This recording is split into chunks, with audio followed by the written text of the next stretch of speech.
Muy buenas tardes. Reciban un cordial saludo del Ministerio de Cultura y Juventud mediante la Benemérita Biblioteca Nacional de Sinavi. Para esta institución es muy importante unirse a la Academia Morista Costarricense en una actividad más de este ciclo de conferencias. Esta tarde tendremos la conferencia 170 años de la Batalla de Santa Rosa por el historiador Vladimir de la Cruz.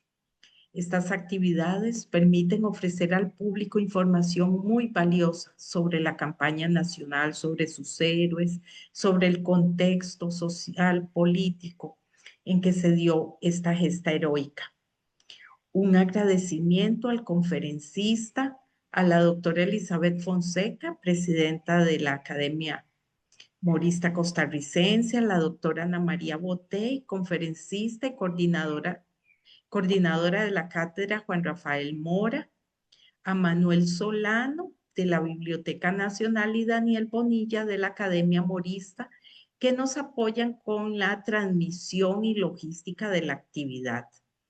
Un especial agradecimiento a todos los que nos acompañan en vivo y a quienes posteriormente vean el video de esta conferencia que va a permanecer en los Facebook Biblioteca Nacional Costa Rica y Academia Morista Costarricense.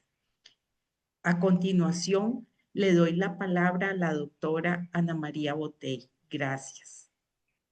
Muchas gracias, Laurita. Como siempre, agradecidos con la Biblioteca Nacional y todo su personal en esta labor de hormiga que hacemos desde la Cátedra Juan Rafael Mora para estar con todos ustedes cada mes y esperando que nuestra audiencia se amplíe, ya que estas páginas tan gloriosas de la historia de Costa Rica, estos héroes que son el origen de las más bellas tradiciones políticas que tenemos, sean conocidos y rescatados de la memoria de los costarricenses. Esta tarde vamos a contar con la presencia del historiador Vladimir de la Cruz, quien también es abogado, quien ha preparado una muy minuciosa charla sobre el 170 aniversario de la Batalla de Santa Rosa, de su significado histórico, de las características de esta batalla, del contexto internacional en que se da, que es algo muy, muy importante, y lo que representa en el conjunto de la guerra 1856-1857. Sin más preámbulos, no voy a hablar mucho de don Vladimir porque todos ustedes lo conocen. Es una persona que aparece todos los días en las páginas de los periódicos. Así es que, sin más preámbulos, le doy la palabra a don Vladimir. Muchas gracias, Anita y Laura, apreciada directora de la Benemérita Institución Biblioteca Nacional Miguel Obregón Lizano, y a quienes participan en esta actividad hoy, con la cual damos también inicio desde el punto de vista de la Academia Morista Costarricense al año morista, como siempre lo llamamos el inicio de cada año. Este año con la particularidad de que la Batalla de Santa Rosa cumple su 170 aniversario de haberse realizado. Los límites de Costa Rica se determinaron desde la época colonial. Al sobrevenir la independencia, se alteraron cuando los habitantes del partido de Nicoya tomaron la decisión de adherirse por su propia voluntad a Costa Rica, situación que incomodó a Nicaragua, que se consideraba con mayor derecho por haber sido la sede de la Diputación Provincial durante los últimos años de la colonia, resultado de eso de las Cortes de Cádiz. La decisión de Nicoya fue por el goce de su limitada autonomía que tenía frente al resto de los territorios de las provincias centroamericanas y por el papel importante que Costa Rica iba adquiriendo desde las Cortes de Cádiz por el representante en ellas, el doctor Florencio del Castillo, como por el papel que empezaba a tomar en esa región del Golfo de Nicoya la apertura de los puertos de Caldera y Punta Arenas, que lograron intensificar más el comercio entre ambas regiones, así como por la estabilidad política y mejores condiciones que ofrecía Costa Rica a los nicoyanos frente a la crisis política que tenía Nicaragua. Nicaragua, no satisfecha con la decisión nicoyana, intervino ante la República Federal de Centroamérica, que se había constituido en 1823, final de 1823, reclamando las tierras de Nicoya, situación que no se resolvió en su favor. Los órganos de la República Federal ratificaron la decisión tomada por Nicoya y por Costa Rica, pero los sentimientos de recuperación del viejo partido de Nicoya lo mantuvieron hasta nuestros días, cuando en reiteradas ocasiones los gobiernos nicaragüenses incitan y alientan esa recuperación para consolidarse ante situaciones políticas internas que se les presentan y usan el asunto de la recuperación de Nicoya como un gran distractor político y de unificación popular frente a su gobierno. La Corte Internacional nos ha dado la razón y permitido validar el Tratado de Límites de 1858 y hacer respetar el territorio nacional.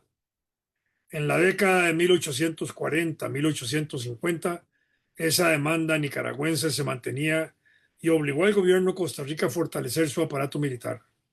Con el ascenso de Juan Rafael Mora Porras, con gran visión política y preventiva, fortaleció la institución militar ante posibilidades de una guerra o una confrontación militar con Nicaragua.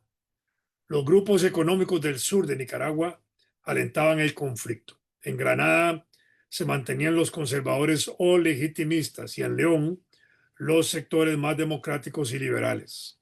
En 1854 ambos grupos buscaban apoyos militares para sus luchas.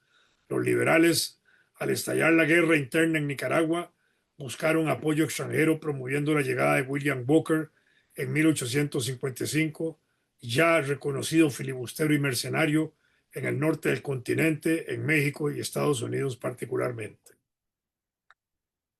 Walker había desembarcado en Nicaragua en el puerto del Realejo en junio de 1855.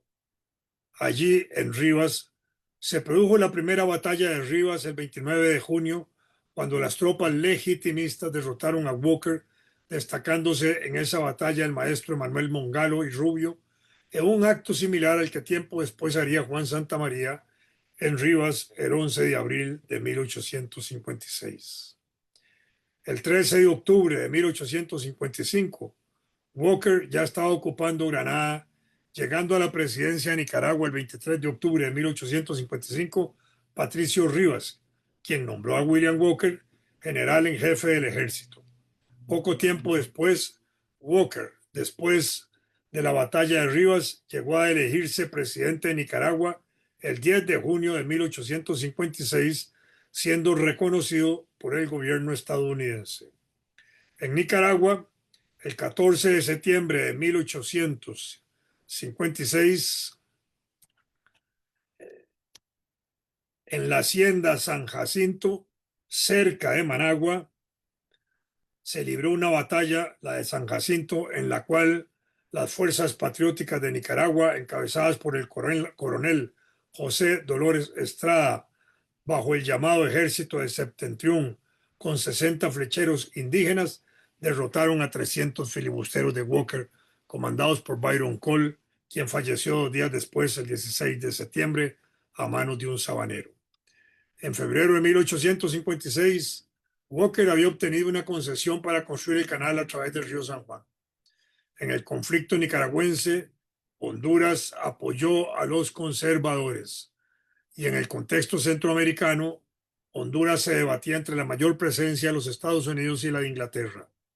Por una situación particular, en 1847 asumió la presidencia Juan Lindo, liberal alineado a los Estados Unidos, quien maniobró con El Salvador y Nicaragua para restablecer la República Federal, para lo que convocó a la llamada Dieta de Nacaome, en la cual estos tres países firmaron un pacto con un gobierno provisional en Tegucigalpa.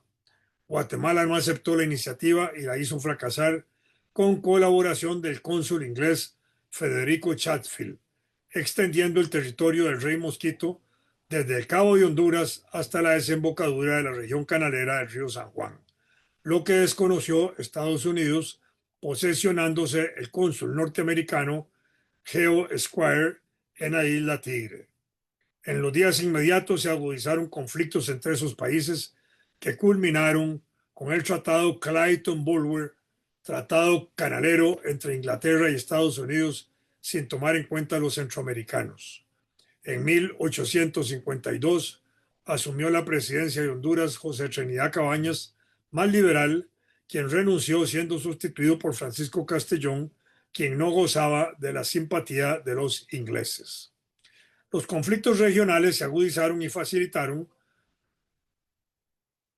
por el representante estadounidense Geo Squire para que obtuviera una concesión ferrocarrilera muy favorable a Honduras, por lo que los intereses británicos fueron de nuevo traídos a ese país, provocando una lucha armada en 1855 que derrocó a Cabañas.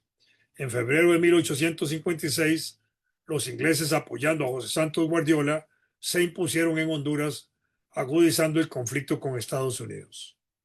El presidente Guardiola, aliado de los ingleses, se sumó a la lucha contra los filibusteros de William Walker y procuraba hacer valer la soberanía del rey Mosquito en la costa nicaragüense. Para esa época, al desatarse los países latinoamericanos del yugo colonial español, se volcaron ávidamente sobre ellos los otros países europeos, especialmente Francia e Inglaterra, con afanes imperialistas, lo que provocó enfrentamientos interimperialistas de esa época. América, Asia y África de nuevo volvieron al escenario de la dominación internacional. En América, la presencia inglesa y francesa, especialmente en Sudamérica y luego en Centroamérica, provocó el interés de los Estados Unidos a principios del siglo XIX.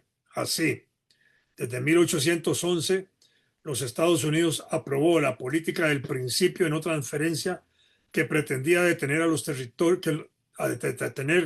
que los territorios americanos pasaran a manos de las potencias europeas, como lo pretendía Inglaterra en el Cono Sur en esos años. Más tarde, en 1823, el 2 de diciembre de ese año, en su 7º discurso al Congreso sobre el Estado de la Unión, el presidente Monroe declaró que los Estados Unidos tenían el carácter elegido, la idea americana de la defensa de las Américas, considerando que los esfuerzos ingleses de controlar o influir, particularmente en Sudamérica, debían considerarse una amenaza a la seguridad nacional de los Estados Unidos. Esto hizo surgir la llamada doctrina Monroe, que sostenía que Europa y América debían considerarse como dos esferas de influencia separadas. Desde los mismos días de independencia de los Estados Unidos, Alexander Hamilton ya había señalado que Europa debía mantenerse lejos de América, valorando el papel que Estados Unidos podría jugar en esa época en el plano internacional. John Quincy Adams, presidente de los Estados Unidos, también se pronunció contra cualquier intento de presencia colonial europea, luego que se fueron declarando las independencias de los países americanos. En ese tiempo, los Estados Unidos se adueñaron de la Florida en 1819, que pertenecía a España, y en 1821 proclamaron la defensa, arrogándose el derecho de intervenir unilateralmente en los estados latinoamericanos, convirtiéndose de hecho en sus protectores. Así enfrentaron a Europa, que quería restaurar su dominio colonial en América.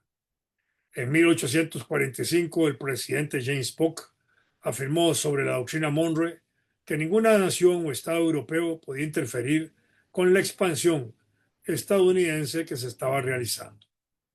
En 1846, Estados Unidos impuso a Colombia el Tratado Malarino-Bidlack, con el cual se aseguró el derecho de tránsito por el Istmo de Panamá a cambio de garantizar la soberanía colombiana sobre el territorio. En 1867, Rusia perdió sus posesiones americanas, que eran Alaska. Con el desarrollo de la incipiente revolución industrial y agraria a principios del siglo XIX, el esclavismo adquirió fuerza en los Estados Unidos, mientras en Europa daba paso a la proletarización y a la liberación de la mano de obra. A mediados del siglo XIX, esta postura política de los Estados Unidos cobró fuerza con el desarrollo de la doctrina del destino manifiesto, que justificó la expansión hacia el oeste de los Estados Unidos, arrasando con todas las culturas originarias de esa gran nación, y se volcaron sobre los territorios de México y de Centroamérica, lo que produjo la guerra de 1856-1857, cuando los filibusteros actuaron intervencionistamente en posibilidad de anexar estos países y de someter a la esclavitud a los pueblos centroamericanos. La doctrina del destino manifiesto se convirtió en bandera de avance colonial esclavista, destacándose en ese proceso los llamados filibusteros, que actuaban como fuerzas mercenarias al servicio de estados, de grupos económicos, de hacendados y de grupos políticos dominantes. En la perspectiva de este desarrollo económico y político continental del siglo XIX, se valoró la necesidad de facilitar el comercio, para lo cual el istmo centroamericano empezó a destacar como un sitio no solo estratégico, geopolítico, sino de gran interés económico. Centroamérica, con el río San Juan, el Gran Lago de Nicaragua y el Estrecho Rivas, sobresalían como la gran ruta interoceánica. Francia, Inglaterra y los mismos Estados Unidos miraban y deseaban la región. En Estados Unidos, la expansión hacia el oeste, con el descubrimiento de las actividades mineras en California, despertó procesos migratorios violentos y enormes de enfrentamiento con las comunidades indígenas autóctonas. La falta de un ferrocarril transcontinental, como fue llamado, terminado de construir hasta 1865, obligaba a trasladarse por la costa pacífica de los Estados Unidos hasta llegar a la desembocadura del río San Juan y continuar desde allí su travesía por la ruta natural que ofrecía el río y el lago de Nicaragua para cruzar el estrecho de Rivas y dirigirse al norte por la costa pacífica para llegar a California. A finales de la década de 1840, en 1849, el empresario Cornelius Vanderbilt impulsa la empresa The American Atlantic and Pacific Steamship Company, interesada en construir un canal en esa región, combinándola por razones tecnológicas con navegación marítima, fluvial, terrestre, con carruajes, para lo que fundó en 1851 la Compañía Accesoria de Tránsito, que fue una empresa clave durante los años siguientes, que permitió mover desde la costa atlántica a la pacífica de los Estados Unidos un flujo, según se ha dicho, de 1,000 personas por mes. La empresa tuvo sus propios problemas y conflictos legales con el gobierno de Nicaragua por incumplimiento de contratos, disputas por la propiedad de los vapores que se empleaban y discusiones sobre la explotación de la ruta del tránsito. La disputa por el límite sur de Nicaragua, que no estaba bien delimitado, se acentuó en esos años por parte de sectores en Nicaragua que de paso estaban en una guerra interior. La situación de Costa Rica era significativa. Políticamente habíamos salido de la República Federal de Centroamérica desde 1838. Aún con Morazán, en 1842 no se pudo reconstruir el proyecto federal. Mantuvimos el nombre de Estado de Costa Rica hasta el 31 de agosto de 1848, cuando se declaró la República de Costa Rica en el gobierno del doctor José María Castro Márquez. En esa década, ya fuera de la República Federal, iniciamos lentamente nuestras relaciones internacionales de país independiente. Económicamente, la expansión cafetalera tenía gran impulso hacia el oeste del Valle Central. Se habían desarrollado actividades mineras desde 1819 hasta 1844, cuando se abandonaron, permitiendo de manera exitosa una reinversión de ese capital en café y en caña de azúcar en el norte del Valle Central. El café, desde 1843, empezó a exportarse hacia Europa, lo que provocó un gran salto en la economía y abrió el país a la migración europea con gran importancia en la segunda mitad del siglo XIX. Militarmente, el presidente Mora, desde 1850, fortaleció la institucionalidad militar, restableció contingentes militares en Alajuela y Heredia y reorganizó el ejército. Asoció el poder de los militares y la existencia del ejército con la defensa y apoyo de los intereses del gobierno. Constitucionalmente, ya se había establecido cierto control de los poderes del Estado sobre el aparato militar y sobre la mayor incidencia del poder ejecutivo en el ejército. Parte de esta reorganización fue la traída al país del militar polaco En 1852-1853, Fernando von Sarich, para servir de instructor de alta preparación de las fuerzas militares, y para ello se creó una academia militar. En 1854, Mora reconocía cierta tensión en la relación limítrofe con Nicaragua, enfatizando que a partir de ese año la provincia, decía Mora, de Guanacaste no tendrá otra nacionalidad más que la costarricense, y el partido de Nicoya no puede ser objeto de litigio.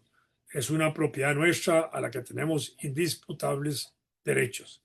Y advertía que pueden presentarse complicaciones bastante graves. Con el presidente Mora se aprueban las bases de un acomodamiento entre Costa Rica y Nicaragua sobre límites territoriales convenidos en Washington por representantes de Gran Bretaña y Estados Unidos. Esta situación no estaba agotada. Se mantuvo hasta la llegada de William Walker a Nicaragua en 1855. Los sucesos de Nicaragua y de Centroamérica, como las políticas injerencistas de la doctrina Monroe, no eran desconocidas del presidente Juan Rafael Mora Porras.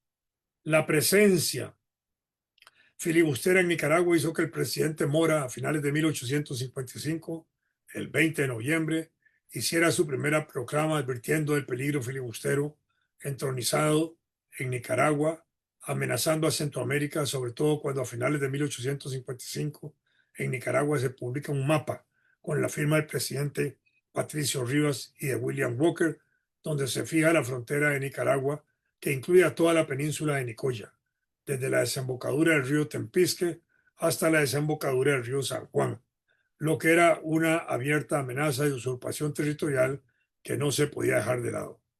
El representante diplomático de Costa Rica en Estados Unidos, Luis Molina, tenía informado al presidente.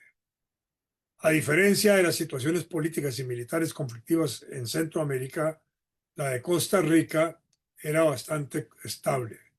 Desde 1849, cuando Juan Rafael Mora asumió la presidencia de Costa Rica, hasta 1859, cuando le derrocaron, reconociendo que Mora tenía oposiciones políticas importantes que logró controlar hasta después de la guerra contra los filibusteros en Costa Rica y en Nicaragua.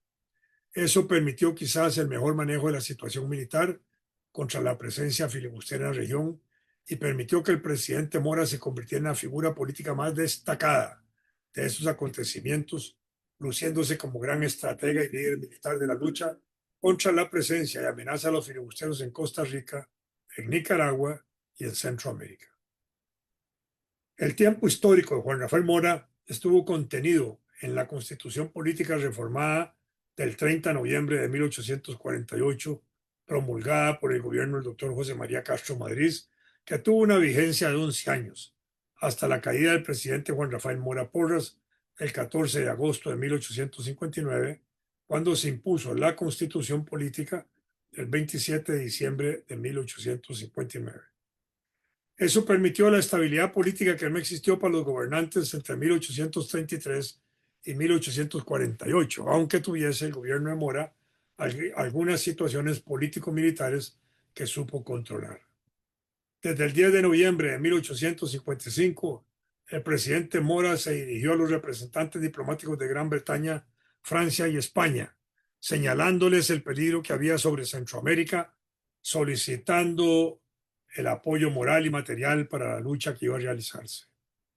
En esa nota diplomática, el presidente Mora advierte y destaca el interés expansionista de los Estados Unidos, señalando al filibusterismo como una fuerza conquistadora, indicando que la América Central hace algún tiempo es objeto de proyectos de anexión por las riquezas del suelo y por las facilidades que ofrece para la comunicación interoceánica. Les perfila a los diplomáticos Mora, le perfila a los diplomáticos a Walker como la persona que se presenta como pacificador y conquistador de Nicaragua, y le señala que la independencia está amenazada, por lo que los filibusteros deben ser vigorosa y prontamente escarmentados en la América Central. Preventivamente, el 2 de noviembre ordenó el presidente Mora que el general José María Cañas, comandante de Punta Arenas, se trasladara a Liberia para asumir la comandancia de armas y de gobernación del departamento de Morasia. Arrudeciendo guardia comandante y gobernador de Alajuela, lo trasladó a Punta Arenas. El presidente Mora había negociado con Francia y Gran Bretaña que estacionaran buques en Punta Arenas porque se consideraba un punto débil. Por su parte, Walker tenía a Nicaragua como la puerta de entrada a Centroamérica. Tenía bien premeditado su plan, que estaba plasmado en la franja blanca de la bandera nicaragüense, donde escribió la consigna en inglés "Five or none", es decir, todas o ninguna. El presidente, refiriéndose a las provincias de Centroamérica, el presidente Mora estaba tomando las previsiones correspondientes. Así, el 20 de noviembre de 1855 hizo su primera proclama dirigida a todos los habitantes de Costa Rica. Mora dijo: la paz, esa paz venturosa, que unida a vuestra laboriosa perseverancia ha advertido tanto nuestro crédito, riqueza y felicidad, está pérfidamente amenazada. Una gavilla de advenedizos, escoria de todos los pueblos, condenados por la justicia de la Unión Americana, no encontrando ya donde hoy están, con qué saciar su voracidad, proyectan invadir a Costa Rica para buscar en nuestras esposas e hijas, en nuestras casas y haciendas, goces a sus feroces pasiones, alimento de su desenfrenada codicia. ¿Necesitaré, preguntó, pintaros las terribles manchas que de guardar fríamente tan bárbara invasión pueden resultaros? No, vosotros los comprendéis, vosotros sabéis bien qué podéis esperar de esa horda de aventureros apóstatas de su patria, vosotros conocéis vuestro deber. ¿Necesitaré pintaros los terribles machos que de guardar fríamente tan bárbara invasión pueden resultaros? No, vosotros los comprendéis, vosotros sabéis bien qué podéis esperar de esa horda de aventureros apóstatas de su patria, vosotros conocéis vuestro deber. Alerta pues, costarricenses, decía Mora, no interrumpáis vuestras nobles faenas, pero preparad vuestras armas. Yo velo por vosotros, bien convencido de que en el instante del peligro, apenas retumbe el primer cañonazo de alarma, todos os reuniréis en torno mío bajo nuestro libre pabellón nacional. Aquí no encontrarán jamás los invasores, seguía diciendo Mora, partido, espías ni traidores. Hay del nacional o extranjero que intentare seducir la inocencia, fomentar discordias o vendernos. Aquí no encontrarán más que hermanos, verdaderos hermanos, resueltos irrevocablemente a defender la patria como a la Santa Madre de todo cuanto aman y a exterminar hasta el último de sus enemigos. Unos días después, el obispo Anselmo Llorente y Lafuente, el primer obispo de Costa Rica, se pronunció en igual sentido, llamando a apoyar al presidente Mora, enfatizando que era una guerra en defensa de la religión católica. En la movilización a los escenarios de la guerra, la Iglesia hizo su aporte con sacerdotes, formando parte del ejército, siendo su capellán general el presbítero Francisco Calvo. En 1855 consideraba que el ejército había logrado una gran disciplina muy esmerada y que estaba bien provisto para la defensa de la República y para refrenar cualquier facción que pretendiese alterar la inquietud de sus habitantes. Para el presidente Mora, el ejército era obediente, ejemplar en su valor, si el infortunio alguna vez trajese la guerra a la nación y le fuese preciso defender su independencia y la integridad de su territorio. A mediados de febrero de 1856, Walker envió a su emisario, el coronel húngaro Luis Schlesinger, uno de los lugartenientes más importantes, para que discutiera con nuestro gobierno la pertenencia de Guanacaste a Nicaragua. El presidente Mora, en conocimiento de que dicho emisario llegaría a Punta Arenas, ordenó el 18 de febrero que lo expulsaran de inmediato, lo que indispuso a Walker, que en Granada, al regresar, Schlesinger exclamó ante sus propias tropas: les enviamos la rama de olivo y nos devolvieron el cuchillo. Bien está, les daremos guerra a muerte y les hundiremos el cuchillo hasta la empuñadura. Así declaró la guerra. Schlesinger también estaba comisionado por el presidente provisorio de Nicaragua, Patricio Rivas, para recabar información sobre la actitud del gobierno de Costa Rica sobre el gobierno de Nicaragua. Schlesinger se hizo acompañar del capitán W. A. Sutter, ambos expulsados de Costa Rica desde Punta Arenas, donde habían llegado.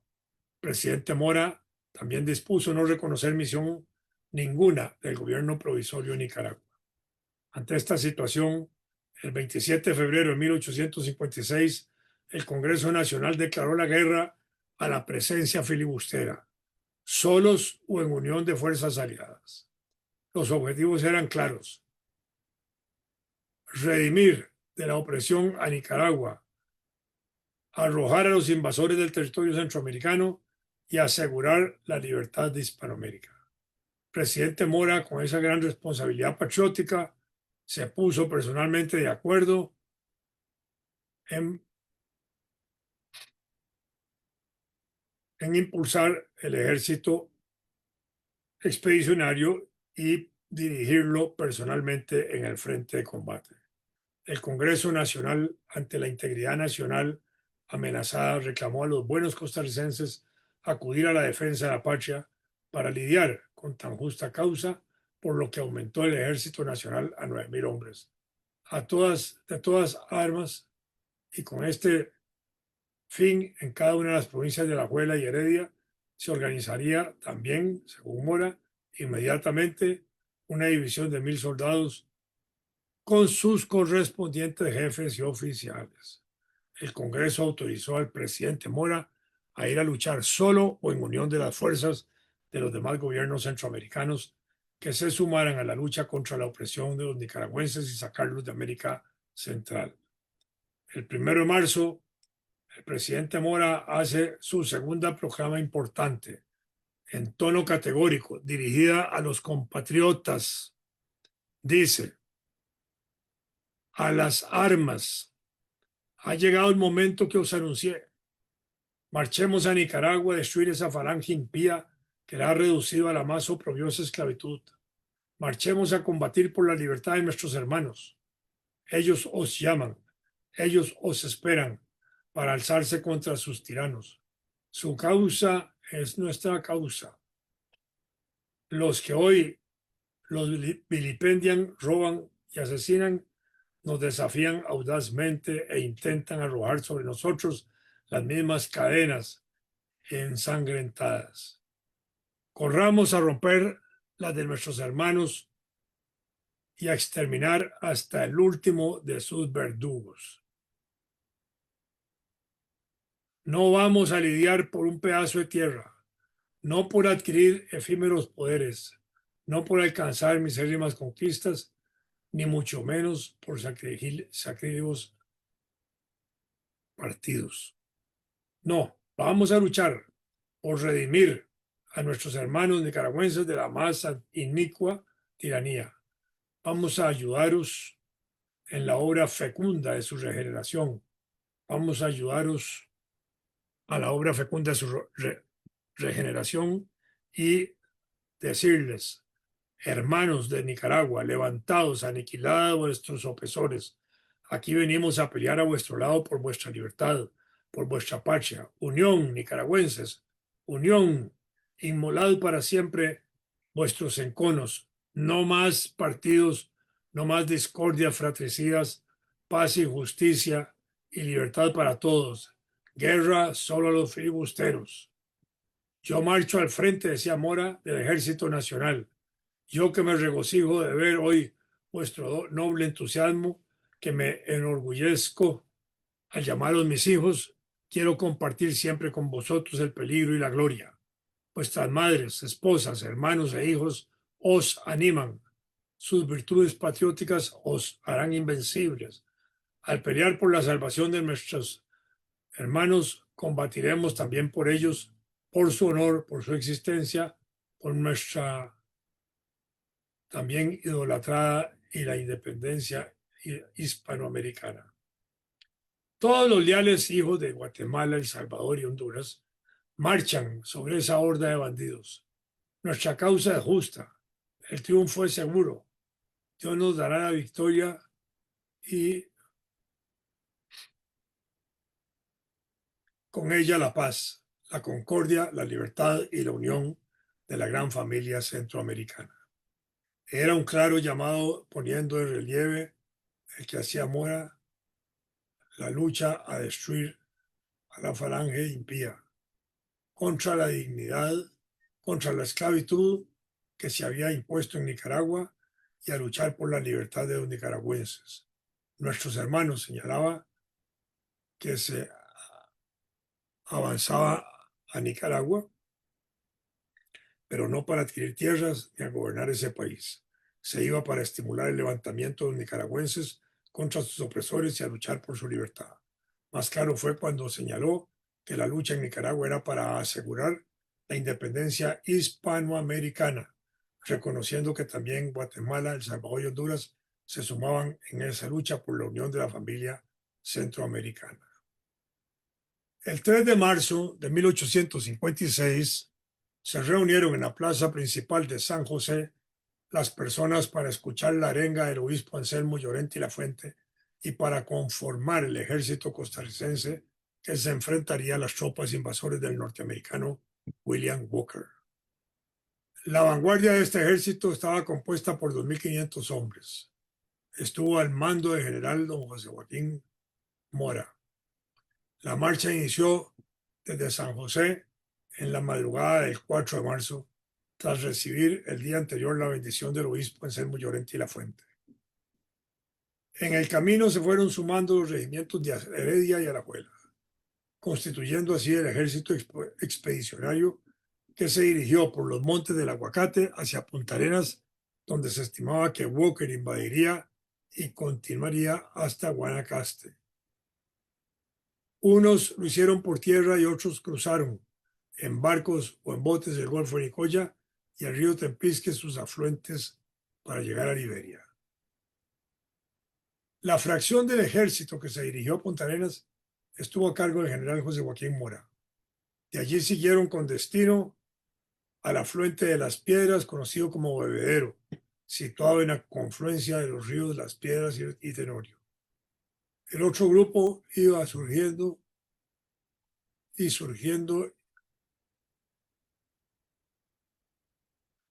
en el resultado de este proceso. El otro grupo también iba con el capitán Clodomiro Escalante, que se dirigió al puerto de Bolsón y desde allí proseguir hasta Liberia. El mando del ejército lo asumió el presidente Juan Rafael Mora Porras el 8 de marzo, dejando en su lugar a Francisco María Oriamún.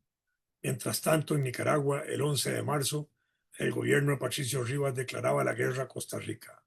El mismo 11 de marzo se dirige a los centroamericanos, señalando que bajo su mando se encuentra la Fuerza Americana para conciliar la paz, para intentar establecer francas y amistosas relaciones con las repúblicas vecinas, que fueron repelidas y tratadas con desprecio y desdén, por lo que le queda es tratar con hostilidad a todos los serviles de América Central y declarar enemigos a sus gobiernos serviles. El día 12 de marzo, el presidente Juan Rafael Mora, en su ruta hacia Liberia, iba acompañado por el subsecretario de Guerra, Rafael Escalante. Llegó a Punta Arenas para reunirse con el resto del ejército y las tropas del general José María Cañas, comandante del departamento de Moracia, y del general José Joaquín Mora. Por su parte, Walker ordenó a su ejército estar listo para enfrentar a Costa Rica y nombró a Schlesinger jefe de su tropa invasora, que partiera hacia el río La Flor, que era el límite natural de Guanacaste, llegando por la noche a la hacienda Santa Rosa. Ese mismo día, 12 de marzo, desde el puerto de Punta Arenas, al mando del capitán José María Gutiérrez y con destino a Las Piedras, salió un contingente de 300 hombres que se agregaron al grueso del ejército el día 16. El día 15 entraron los filibusteros a La Flor, en territorio nicaragüense, y el 16 de marzo cruzaron la frontera de Costa Rica, llegando a las Salinas de Bolaños, hoy conocido el sitio como Puerto Soleil. El 19 por la tarde la tropa de Walker estaba en Hacienda Santa Rosa. El 17 de marzo prácticamente toda la tropa se encontraba en Liberia. Allí se había sumado la caballería y los llaneros que comandaba el general José María Cañas. La noticia de la invasión del territorio nacional llega el 17 de marzo por medio del dueño de la hacienda Zapoá. Ante esta situación se dispone que el general Cañas se quede en Liberia con el grueso del ejército, mientras que un contingente de 500 hombres al mando del coronel Lorenzo Salazar y reforzado por 100 lanceros bajo las órdenes del mayor don Julián Arias y del capitán don Juan Estrada salgan en la madrugada del 18 de marzo con el objeto de ir a su encuentro. El 19 de marzo la tropa nacional recibió el refuerzo del general Mora y del teniente José María Gutiérrez con 100 hombres y 2 cañones pequeños. El 19 de marzo el jefe filibustero Schlesinger, que había llegado a la hacienda Santa Rosa con casi 300 soldados y combatientes. El 19 de marzo las fuerzas costarricenses reciben el refuerzo del general Mora y del teniente coronel don José María Gutiérrez con esos 100 hombres. Con conocimiento de la presencia filibustera en la hacienda Santa Rosa y el conocimiento que se tenía de la hacienda, se discute escoger entre 2 rutas, una que se dirigía a la hacienda El Perón y otra directamente a la hacienda Santa Rosa. Por el conocimiento que sobre la zona tenía el general José Joaquín Mora, se decide avanzar hacia la hacienda del Pelón que había pertenecido a su suegro, Agustín Gutiérrez. La hacienda tenía facilidades para abastecerse de agua y sobre todo por su buena posición estratégica en caso de un ataque. A la hacienda llegaron en horas de la tarde, después de haber recibido en el camino la arenga patriótica del capellán Manuel Vasco. La marcha se inició el día 20 de marzo durante las horas de la madrugada. Había el rumor de la presencia del enemigo en las proximidades de los llanos del Coyol. Se envió una avanzada en misión de exploración. Los datos no resultaron verdaderos al lograr apresar un filibustero que se había quedado rezagado. Este soldado intentó engañar al ejército costarricense llevándolo en sentido contrario, pero fue descubierto a su trampa. Además, Agustín Gutiérrez descubre en uno de los senderos que conducían a la hacienda Santa Rosa las huellas del grupo invasor, por lo que se toma la decisión de enviar en labor de reconocimiento al teniente Macedonio Esquivel, quien en efecto pudo observar la presencia de los filibusteros en la casa de la hacienda, para lo que se preparó el ataque por sorpresa. La organización de las tropas de Costa Rica fue de la siguiente forma: jefe del Estado Mayor el general José Joaquín Mora, jefe de división el coronel Lorenzo Salazar, comandante de batallón Guardia de la Constitución el mayor Clodomiro Escalante, el jefe de la escuadra de caballería el mayor Julián Arias y el capitán Juan Estrada, y el jefe del batallón de Moracia, que era el comandante mayor Domingo Murillo. El ejército invasor de Walker, organizado personalmente por él, estaba comandado por el coronel Luis Schlesinger, militar de carrera húngaro, que dominaba varias lenguas, entre ellas el francés, alemán, español y el inglés, lo que le posibilitó formar un ejército de alemanes, franceses y norteamericanos constituido por alrededor de 300 hombres. Los jefes filibusteros eran el jefe de batallón, coronel Luis Schlesinger, su ayudante, el mayor O'Neill, el jefe de la compañía A de Nueva Orleans, el capitán W. Torpe, el jefe de la compañía B francés, el capitán Legacy, el jefe de la compañía C de Nueva York, el capitán Creighton, el jefe de la compañía D Alemania, el capitán Branch y el jefe de la compañía F, que reunía a los rifleros californianos, y el capitán Ashton, que comprendió a los restantes filibusteros. Durante ese periodo, con motivo de la guerra y el Ejército Nacional, en marzo de 1856, circuló el Boletín del Ejército editado en la imprenta del Ejército Expedicionario por el Cuartel General en Marcha con sede en Liberia. Es importante destacar que don Juanito Mora llevó a la guerra imprenta. Imprenta para publicar proclamas, imprenta para malinformar a los enemigos y para exaltar valerosamente las actividades de la tropa costarricense. En uno de sus ejemplares, por la composición de los combatientes de Booker, se publicó la proclama del presidente Mora que amenazaba con el fusilamiento de los filibusteros en inglés, francés y alemán a todo aquel que fuera aprehendido con armas en el territorio costarricense. 20 de marzo por la tarde era Jueves Santo. La organización del ataque permitió que en pocos minutos el ejército filibustero fuera derrotado. El parte de guerra informando del triunfo se redactó entre el minuto 11 y 14 después del triunfo, una vez que se hizo el balance del combate, de manera que el enfrentamiento pudo haber durado no más de 7 u 8 minutos. El general José Joaquín Mora describe la batalla de Santa Rosa así. Dice el general: el coronel Lorenzo Salazar, con 280 hombres, debía atacar el frente, la izquierda y el flanco derecho de la casa. Seguíanle por ese lado, el más practicable, los 2 cañoncitos dirigidos por el capitán Mateo Marín.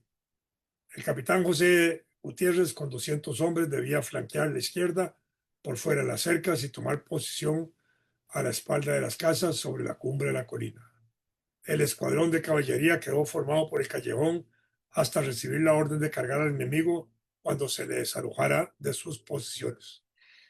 La tropa de Moracia, en número de 200 hombres, la formé, dice, en batalla en el callejón para cubrir la retirada en caso necesario. Listo todo, mandé a desembocar por el callejón a la tropa formada por columnas.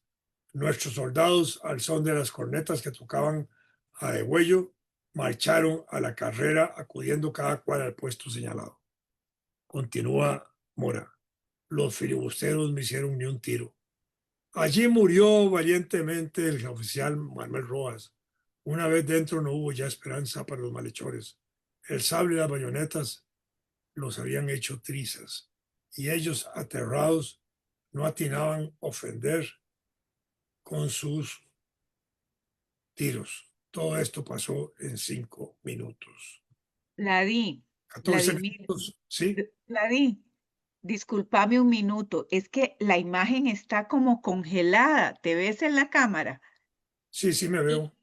y no me dice Manuel, el de la Biblioteca Nacional, que podés apagar y prender la cámara y que a lo mejor así se arregla.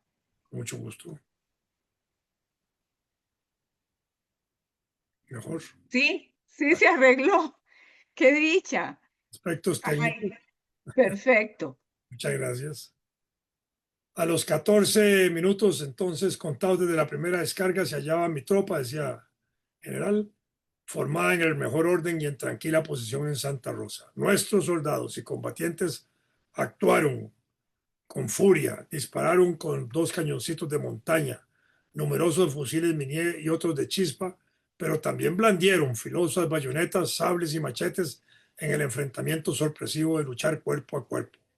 Schlesinger, jefe del ejército invasor, fue de los primeros en huir hacia Nicaragua, donde no le fue nada bien con Walker. El periódico El Nicaragüense, refiriéndose a la batalla, dice que los filibusteros sufrieron una terrible derrota, cruel y vergonzosa, a manos del ejército de Costa Rica, que andaba compuesto de 600 a 1000 hombres. La derrota se la atribuyeron al comandante Schlesinger y a que lo sorprendieron descansando. La prensa dice: el fuego de los costarricenses fue destructor. Los filibusteros huyeron en todas las direcciones. Schlesinger y otros oficiales fueron sometidos a un consejo de guerra. Schlesinger fue fusilado. El periódico de Franz Leslie, Illustrated Newspaper, del 21 de junio de 1856, concluía que la batalla de Santa Rosa, dice, será por siempre recordada como una de las más desastrosas que se haya sostenido bajo el nombre americano en este continente. El presidente Juan Rafael Mora, en el cuartel general de Liberia, el 21 de marzo se dirigió a los soldados de la división de vanguardia, diciendo: habéis cumplido vuestro deber siendo los primeros en derrotar a los verdugos de vuestros hermanos, a los alevosos enemigos de la independencia centroamericana, que se han atrevido a profanar el caro suelo de la patria, robando y asesinando. Eso esperaba de vosotros. Adelante.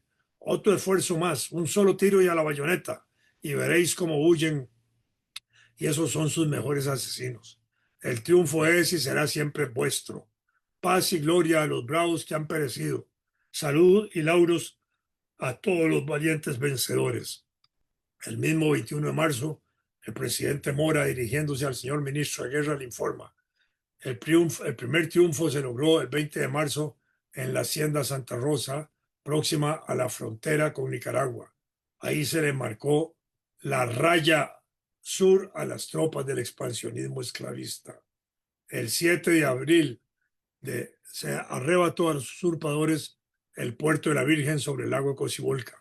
A los 3 días se cortó en Sardinal un avance filibustero por el río Sarapiquí. 2000 hombres marchaban de victoria en victoria en el viril cumplimiento de los deberes de su destino. El 20 de marzo se encontraron ambos ejércitos en Santa Rosa, que es una hacienda con una plazuela formada por un valle hondo y limpio, circundado por colinas de poca elevación, pero escarpadas, según consta de la descripción del general José Joaquín Mora, hermano del presidente. Allí se vio a aquellos soldados motejados de sombras y enclenques, incapaces de valor guerrero y de valentía personal, a someter el enemigo al son de las trompetas que tomaban a degüello, de tal forma que, según lo menciona el propio parte de guerra, el sable y la bayoneta los hacían trizas y ellos, los filibusteros, aterrados, ni atinaban a ofender con sus tiros. Y agrega, en frase que lo dice todo por su sobriedad castrense, digna de los grandes capitanes, dice: hubo entre los soldados notables rasgos de valor, pero tan comunes a casi todos que sería imposible enumerarlos. Podía esperarse otra cosa del denuedo y decisión del valeroso ejército de Costa Rica, que el excelentísimo presidente tiene la gloria de mandar, ni puede creerse que a otro jefe le tocara la de dar el primero y más decisivo golpe al enemigo, sino al intrépido y valeroso general don José Joaquín Mora, honor y esperanza del ejército de Costa Rica. El 20 de marzo se produce un segundo parte del general José Joaquín Mora sobre el combate de Santa Rosa, más detallado, dirigido al señor presidente general en jefe del ejército, en el cuartel de la división de vanguardia en Hacienda del Pelón, firmado el 24 de marzo de 1856. Dice así: tengo el placer de dirigir a vuestra excelencia parte detallado de la toma de Santa Rosa. El jueves 20 del corriente, con noticia de haber visto a los filibusteros en el llamado El Coyol, me puse en marcha con la columna que saqué de Liberia. Muchos nos costó conducir los dos cañoncitos de A3 por lo quebrado e impracticable del camino.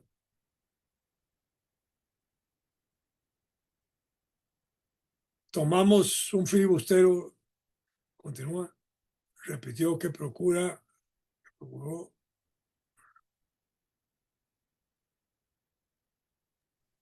Vlad, y te volviste a quedar como tieso. pelado, sí, ya me di cuenta, qué raro.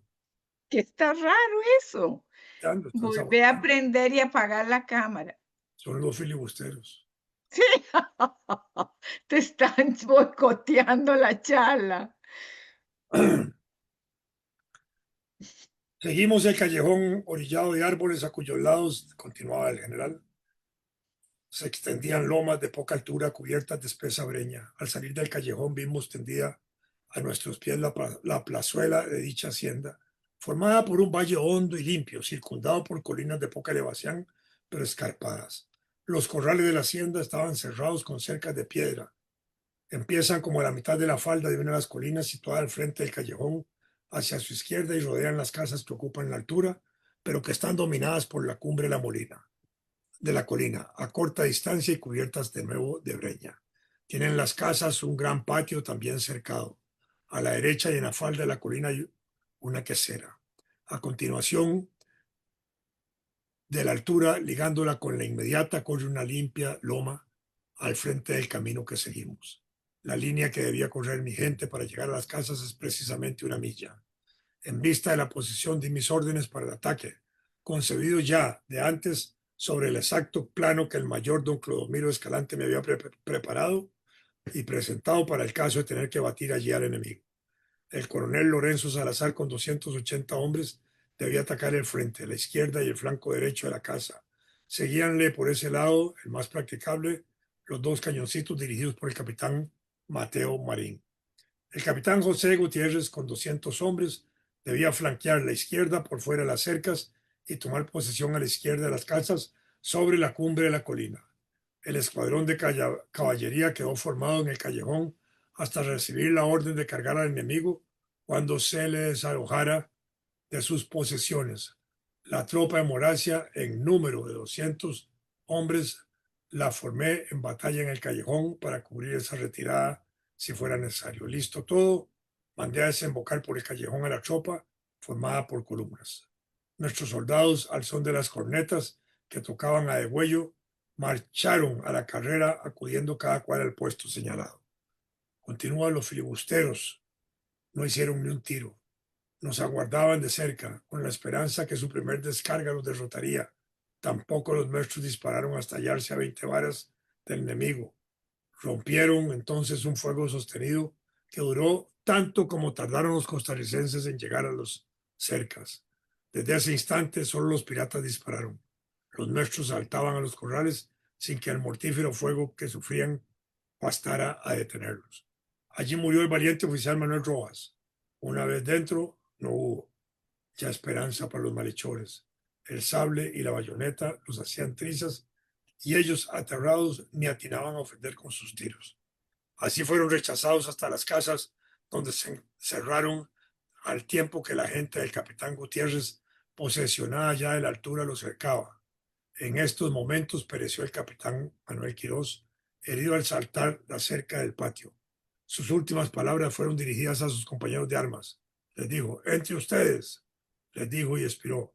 Señalóse también en el asalto del patio al ayudante coronel Salazar, Joaquín Ortiz, quien con su espada mató 2 bandidos, teniendo la suerte de quedar ileso. Di la orden de atacar a la caballería, pareciéndome que no tardaría tanto en llegar sino el tiempo necesario para desalojar de su guarida a los filibusteros. Pero viendo al llegar que no era tiempo aún, marchó a formarse a la loma del frente, aguardando el momento oportuno. Todo eso pasó en 5 minutos. Ya empezaba a obrar la artillería. El capitán Marín disparó sus cañones contra el costado derecho y al frente de la casa, abriendo brecha, pero esto solo sirvió para enfurecer más a los forajidos que avivaron el fuego. Impaciente, el coronel Salazar corrió exponiéndose a servir de blanco al enemigo para preguntarme si para librar de ser diezmada su gente podría poner a fuego la casa de un propietario costarricense. Inquieto al verlo venir, temiendo que estuviese herido, me adelanté a su encuentro y le di el permiso que pidió. Retornó a dar la orden a sus soldados, que la recibieron con gritos de alegría, mas no hubo tiempo. El arrojado capitán Gutiérrez, olvidando la orden que tenía, entró a la casa y, adelantándose hacia un establo atrincherado y erizado de rifles, con pistola y sable en mano, murió desgraciada y prematuramente. La ira que su muerte causó a los soldados fue tal que nada bastó a contenerlos. La casa fue invadida por todos lados y los filibusteros, hallando salida por la altura que debió cubrir el malogrado Gutiérrez, huyeron en tropel y, aunque perseguidos y diezmados por todas partes, lograron muchos escaparse. Entonces mandé a la tropa de Moracia dispersarse en guerrillas por la colina a la izquierda del callejón para aprisionar a los fugitivos que tomaran por allí. Desde el principio de la acción, al ver nuestra tropa apoderarse de los corrales, varios jefes filibusteros montaron a caballo y huyeron sin poderlos alcanzar ni dañarlos. Al dispersarse el enemigo, a pesar de mis órdenes y los esfuerzos del coronel Salazar, solo el capitán Estrada, seguido de sus pocos lanceros, le cargó, matándole un solo hombre, pues favorecido por la inacción de la caballería y lo cercano de la espesura del monte, se aprovechó de tan favorables incidentes, considerando las dificultades que el lugar de la acción presentaba. He hallado alguna disculpa al comandante del escuadrón. A los 14 minutos contados desde la primera descarga, se hallaba mi tropa formada en el mejor orden y en tranquila posesión de la hacienda Santa Rosa. Señaláronse en este mensaje día memorable, además de los buenos oficiales que perdimos, el ya citado Joaquín Ortiz, el mayor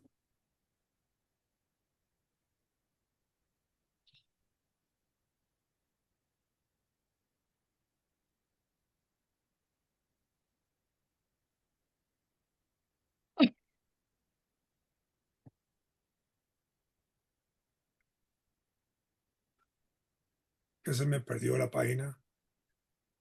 A los 14 minutos entonces, desde la primera descarga, se hallaba la tropa ya formada en el orden y en tranquila posesión en Santa Rosa. Señaláronse en este memorable día, además de los buenos oficiales que perdimos, al ya citado Joaquín Ortiz, el mayor Clodomiro Escalante, los capitanes Carlos y Miguel Alvarado, habiendo recibido Miguel Alvarado 3 heridas de rifle que le rompieron la ropa rozándole el cuerpo. Vicente Velarde, Mateo Marín, Santiago Millet, Joaquín Fernández, Felipe Ibarra y Jesús Alvarado, el ayudante Macedonio Esquivel y en general toda mi lucida oficialidad. Hubo entre los soldados notables rasgos de valor, pero tan comunes a casi todos que sería imposible enumerarlos. Del enemigo se tomaron 18 rifles, un fusil, 4 cajas de parque, que según declaración de los prisioneros era cuanto tenían.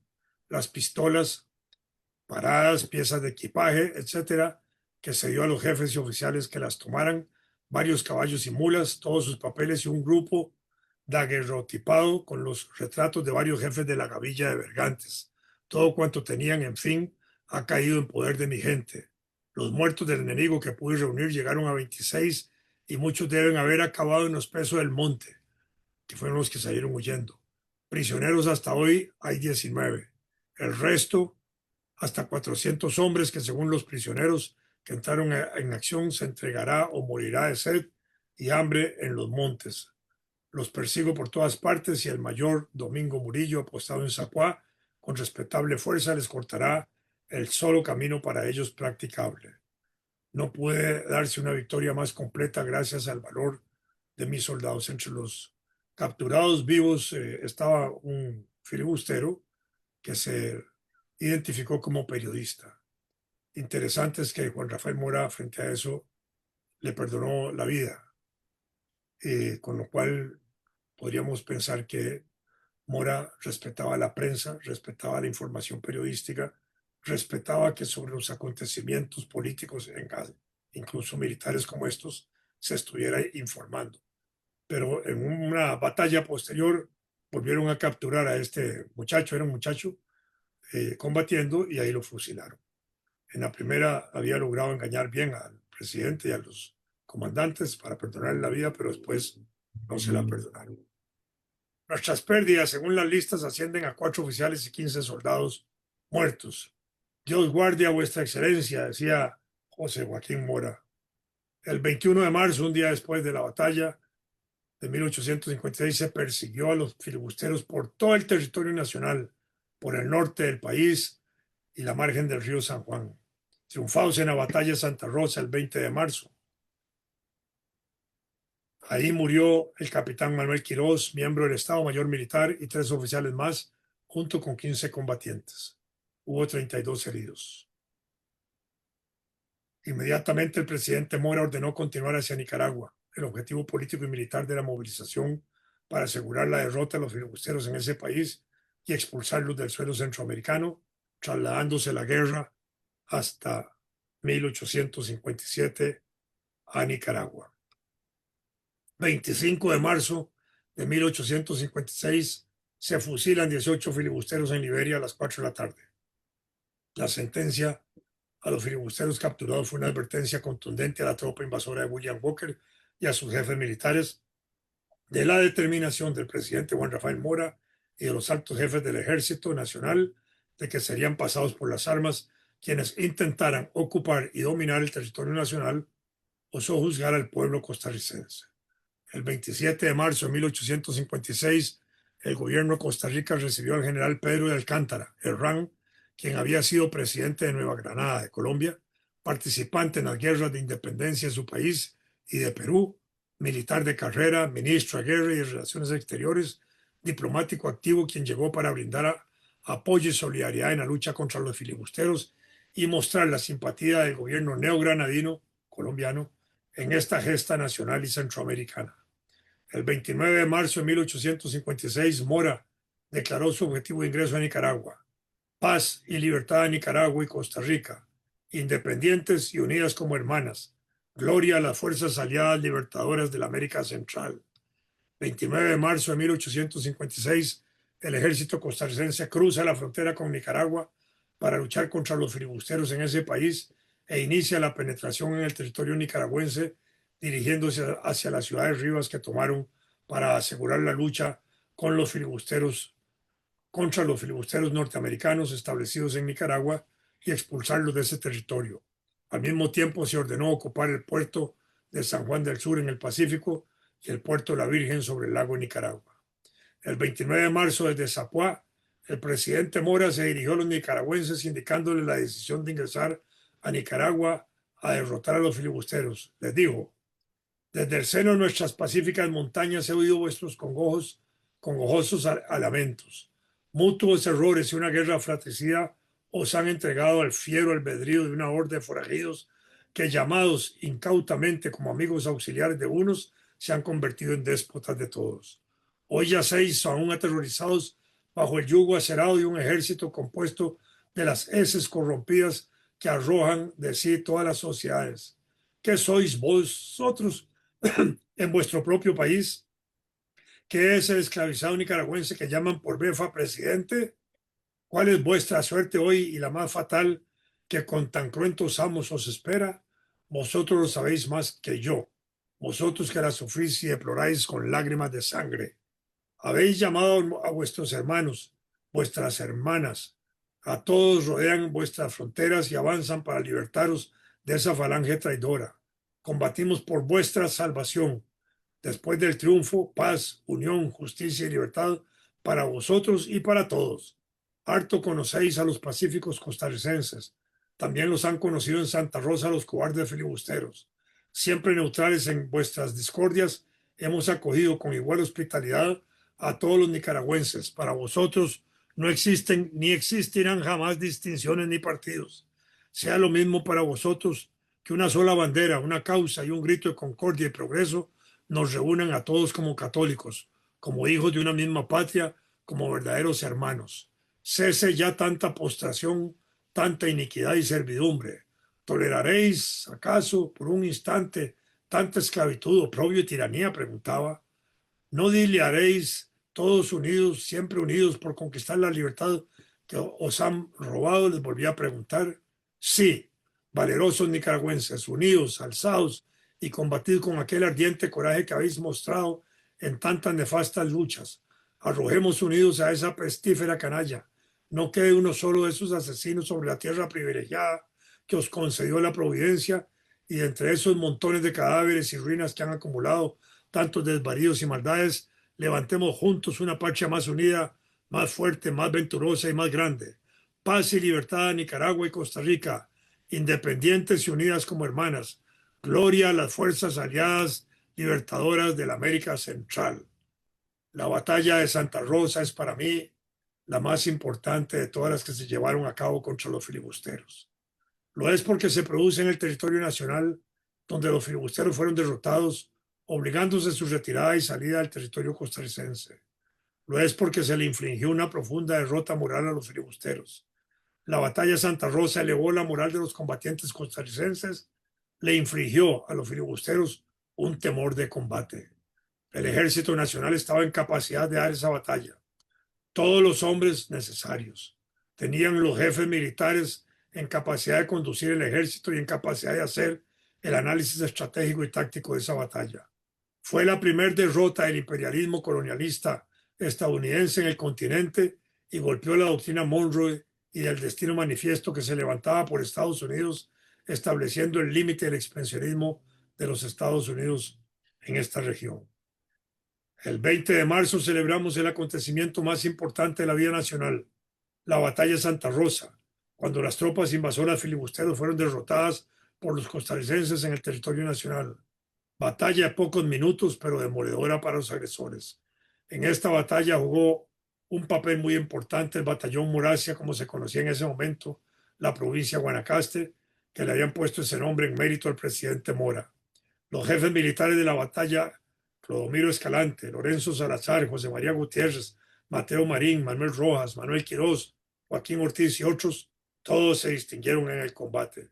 Varios oficiales cayeron en esos combates, los filibusteros huyeron, 26 cayeron muertos y otros capturados, 19 los fusilaron. Los caídos costarricenses en la batalla de Santa Rosa fueron 4 oficiales y 15 soldados, según el parte oficial de la batalla. La participación en la guerra nacional permitió que el ejército, por su masividad popular, tuviera un carácter nacional y libertador con un alto grado moral. La guerra nacional hizo surgir una conciencia popular y nacional, héroes de batallas y héroes nacionales. De algunos mártires, sus gestas y batallas se inmortalizaron y se reconocieron ampliamente, no solo en el territorio costarricense, sino también en el centroamericano. Así, especialmente se reconoció a Mora, Cañas y a Juan Santamaría, este último no por sus dotes militares, sino por el acto de sacrificio y lo simbólico popular de su figura representa el pueblo en la escena histórica como actor. También se fortalecieron los símbolos nacionales, la bandera, el escudo nacional y el pabellón nacional, que ya se habían desarrollado desde 1848, que son los mismos actuales. La música del himno nacional, la música sigue siendo la misma. Las letras han cambiado desde aquella época, la actual letra es de 1903. Y las marchas militares que se desarrollaron al calor de los días de combates, los cuales regresaron entonando las tropas como la Marcha Santa Rosa. Manuel María Gutiérrez, el gran compositor, también participante de estas guerras, se me había dicho a mí cuando yo era estudiante por el gran profesor, maestro Rafael Obregón Loría, quien hizo tal vez la investigación más exquisita y más rica de la guerra de 1856, que Gutiérrez a veces desde los árboles observaba las batallas donde se inspiraba musicalmente y que parte de la música que logró escribir en esos días era con la que la tropa regresaba. Imaginémonos solo por ahora, para terminar esta conversación, la tropa entrando a las ciudades de regreso, entonando la Marcha Santa Rosa. Muchas gracias.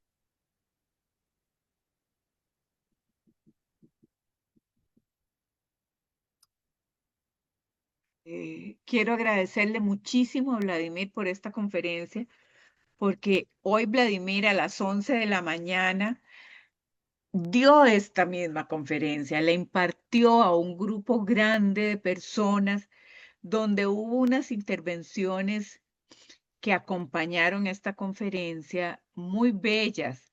Por ejemplo, la intervención de María Moretti, donde comentaba que aunque el creador de la letra del himno nacional, que la compuso en 1903,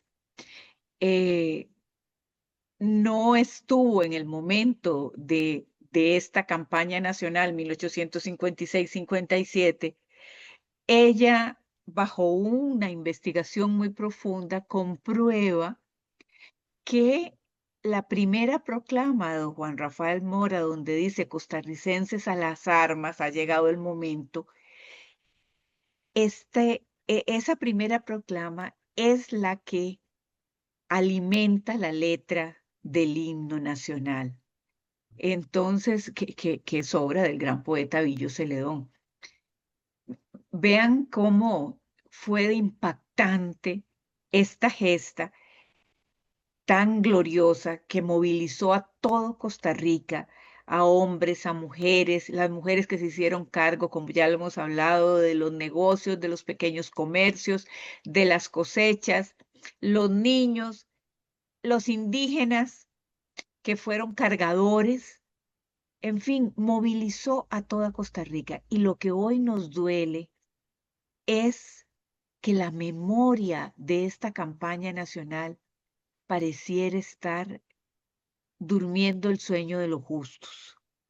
Ni siquiera hemos hecho justicia con sus héroes que siguen sin tener un funeral de Estado, que siguen sin tener un mausoleo y que pues esas son metas de la Academia Morista, lograr que, que los costarricenses recuperen en su memoria histórica estos momentos tan sublimes en la vida y en la construcción de este país.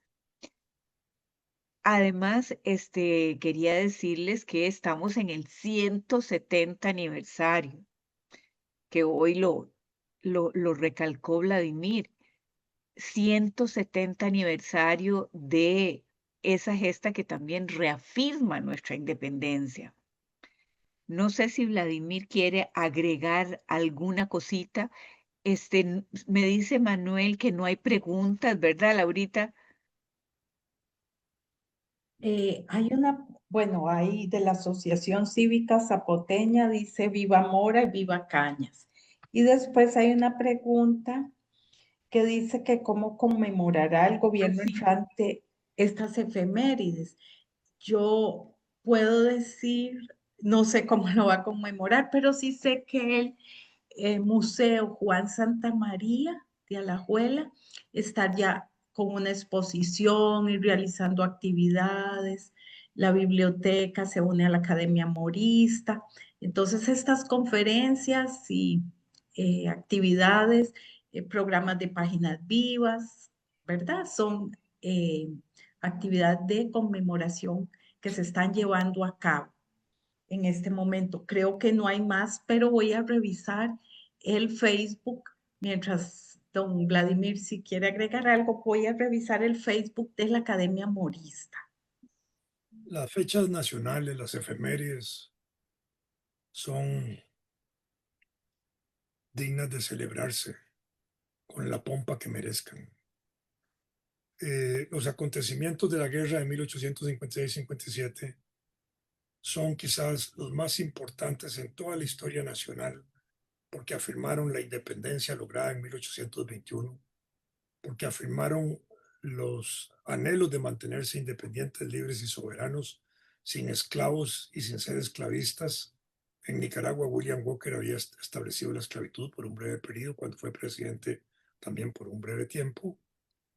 La guerra de 1856-57 le puso freno a la expansión estadounidense hacia el sur, como querían los estados sureños llegar prácticamente hasta Nicaragua y Costa Rica incluida, por supuesto, porque era Centroamérica, ellos lo veían como una perspectiva, porque eso jugaba parte dentro de un esquema de dominación regional, geopolítico, como se llama ahora, donde desde la costa atlántica de Nueva York, digámoslo así, costa atlántica de Estados Unidos, bajando todo el perfil hasta el río San Juan, ahí se entraba, se partía Costa Rica y Nicaragua con el río San Juan y el lago de Nicaragua y el estrecho de Rivas, y de ahí, que era la parte más angosta, de ahí se volvía a subir hacia California, con lo cual se cerraba, digamos, la ruta más importante que tenían en aquella época quienes querían trasladarse a California a explotar oro y plata.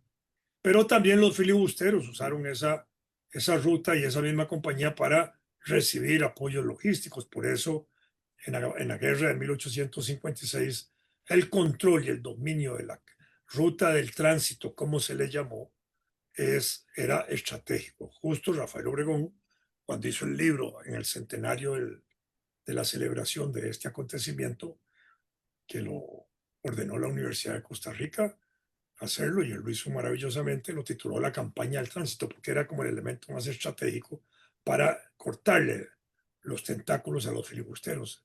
En el caso nuestro, lo más importante era sacar a los filibusteros del territorio costarricense. Por eso la batalla de Santa Rosa es la más importante de todas las batallas. La de Rivas duró más tiempo, por supuesto. Si la de Santa Rosa duró 5 minutos o 7 minutos y a los 11, 14 minutos ya teníamos el reporte del resultado de la guerra, la de Rivas duró casi 16 horas, desde la madrugada de ese día hasta la noche de ese mismo día, el 11 de abril, con un montón de muertos, más de casi 1000 muertos entre los dos ejércitos. Bueno, eso era una batalla, eso era una guerra.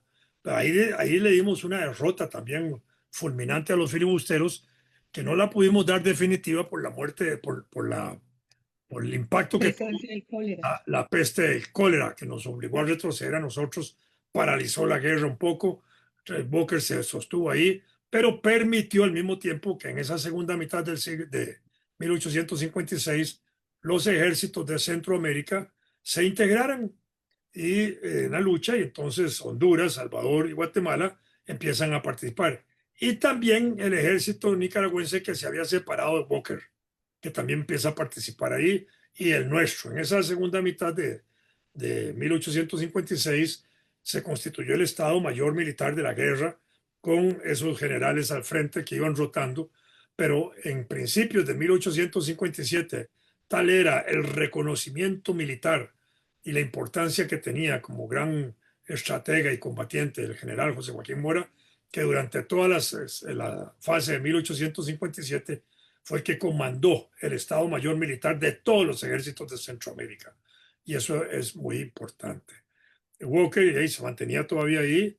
Logramos la rendición de Walker el 1 de mayo de 1857, que es la fecha de paso que da origen al feriado del 1 de mayo en la historia nacional. Entonces, las fechas históricas, 1 de mayo, 20 de marzo, 11 de abril, 10 de abril, la batalla de Sardinal, y en fin, todas las batallas que haya que ir celebrando se celebran durante una época.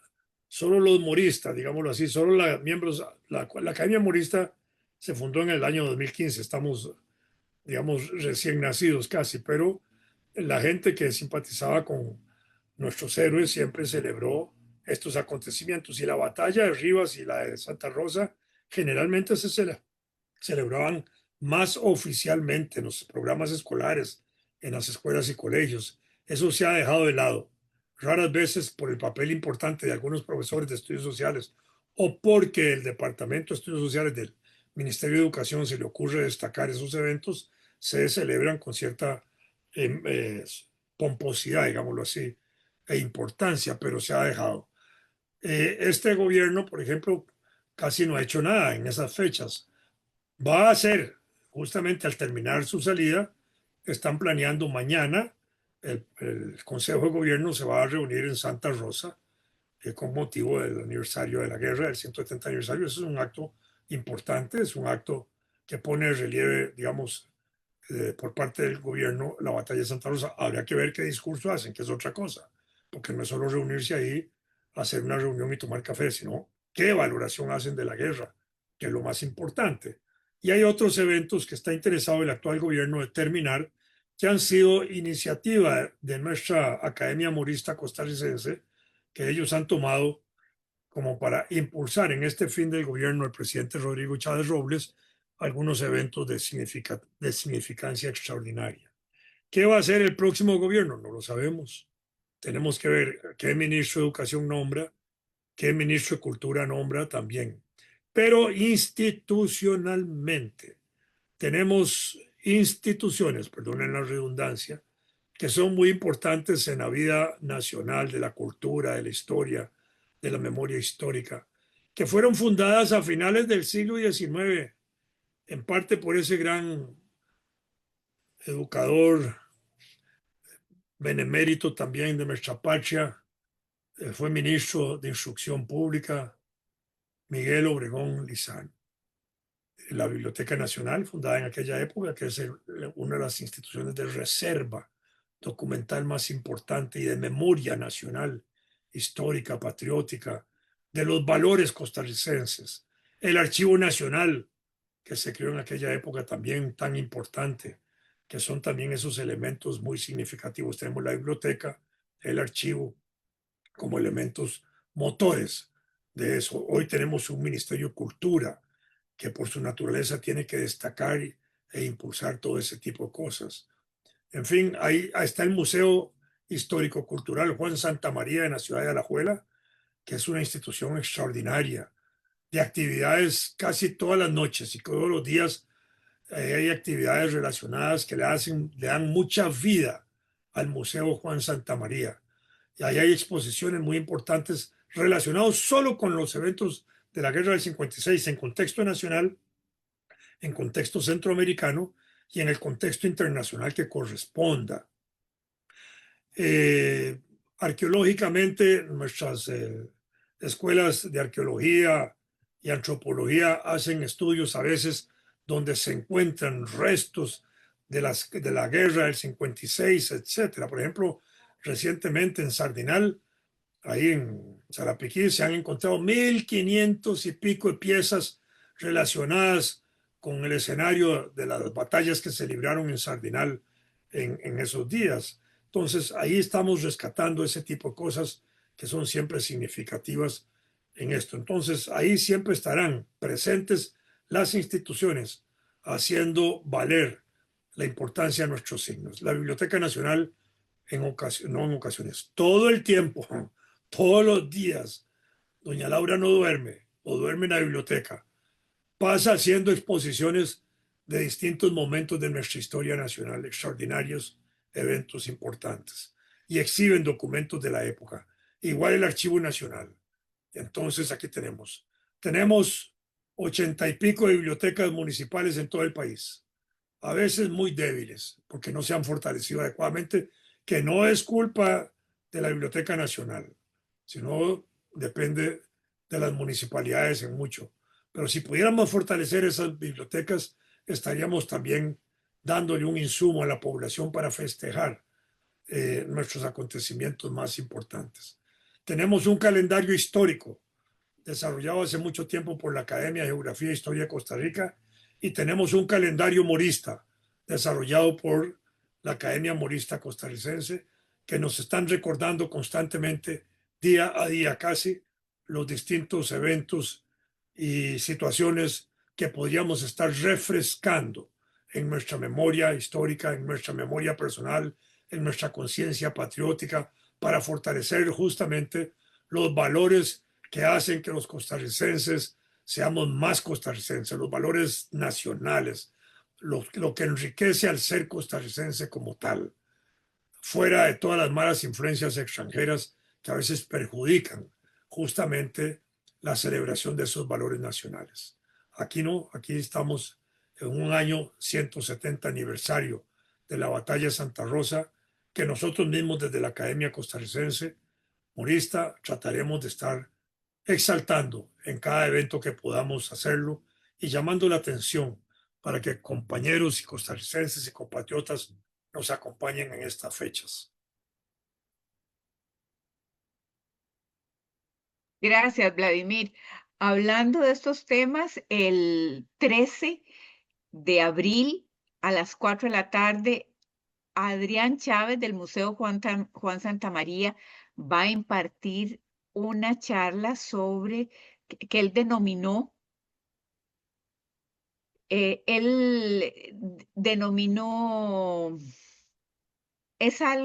que ya acabo de olvidar el nombre, pero tiene que ver con la conmemoración de ese 170 aniversario de la batalla de Rivas y lo desmemoriados que estamos. Ya en las escuelas y colegios no se cantan los himnos tan lindos, el himno a Juan Santamaría, por ejemplo. De eso es que hemos perdido ya el amor patrio, el civismo, el deseo de construir una mejor sociedad y nos dedicamos nada más que a consumir individualmente.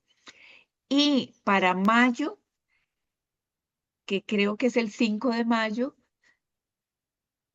el doctor Marco Cabrera Geseric, que trabaja en una universidad en Estados Unidos, nos va a hablar sobre ese 1 de mayo que ahora nos decía Vladimir, se estableció como el primer feriado, que era la rendición de Walker. Nos va a hablar sobre ese tema del 1 de mayo y por qué se dejó de celebrar la rendición de Walker el 1 de mayo. ¿Qué fue lo que pasó? ¿Por qué? ¿Qué sucedió? ¿Cómo era que se celebraba? Porque no tenemos ni idea cómo era que se celebraba. Bueno, como no hay preguntas, ¿verdad, Laurita? ¿O querés decir algo, Vladi, muy rápido? Una cosita más. Cuando se creó la Unión Europea, en esta etapa final de existencia, los países que se unieron en una sola unidad política regional, con un parlamento común, con una corte común, con autoridades comunes, con ejército común, con todo eso, cada uno de los países fortaleció lo que fueron los valores y las culturas propias nacionales, para que la Unión Europea en su conjunto no ahogara, digámoslo así, las culturas vernáculas, las culturas particulares, etc. Nosotros tenemos en este momento amenazas de construir y de impulsar una nueva unidad centroamericana a la cual el presidente de El Salvador está invitando y haciendo esfuerzos por reunir de nuevo la República Federal. Probablemente él quiera ser el presidente de Centroamérica. Con más razón, en esos proyectos unionistas, de los cuales uno puede simpatizar en el unionismo centroamericano, hay que tener el cuidado de que lo vernáculo, lo natural, lo propio de cada país nunca desaparezca. Que solo vamos a vivir de mejor forma y de manera más rica en una Centroamérica unida cuando mejor nos conocemos en cada unidad nacional y mejor festejamos aquellos elementos que son propios de cada país para poder celebrar los que son comunes con igual intensidad. Yo creo que esto es importante porque tenemos una tendencia a que estas cosas no se celebran. Con solo ver la prensa de estos días, podemos tener la valoración exacta de que nada se ha dicho sobre la celebración del 20 de marzo. Tal vez mañana, por ser 170 aniversario de su acontecimiento, se diga algo en los periódicos.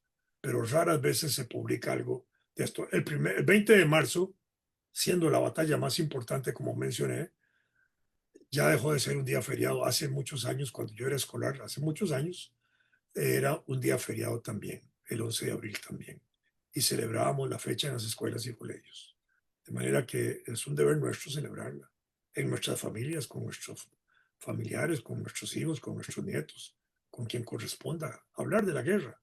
Y si no sabemos mucho, buscar información. Yo creo que es importante, hay mucha información. La UNED acaba de sacar un libro hace unos días sobre estos sucesos del 56, que comprende más de una veintena de artículos que son resultado de las intervenciones de los miembros de la Academia Morista en el acto de incorporación a la Academia, que los invito a que lo consigan. Laurita, me Muchísimas parece gracias a don Vladimir de la Cruz, a la doctora también Ana María Botec, coordinadora de esta cátedra de conferencias. Muchas gracias a los que han estado acompañándonos en vivo y a quienes posteriormente lo vean, e invitarlos a la conferencia del 13 de abril y del 5 de mayo. Si están bien las fechas, entonces recordarles que es una conferencia mensual y que vamos a estar en el Facebook Biblioteca Nacional Costa Rica y en el Facebook Academia Morista. Muchas gracias. muchas gracias. Muchas gracias.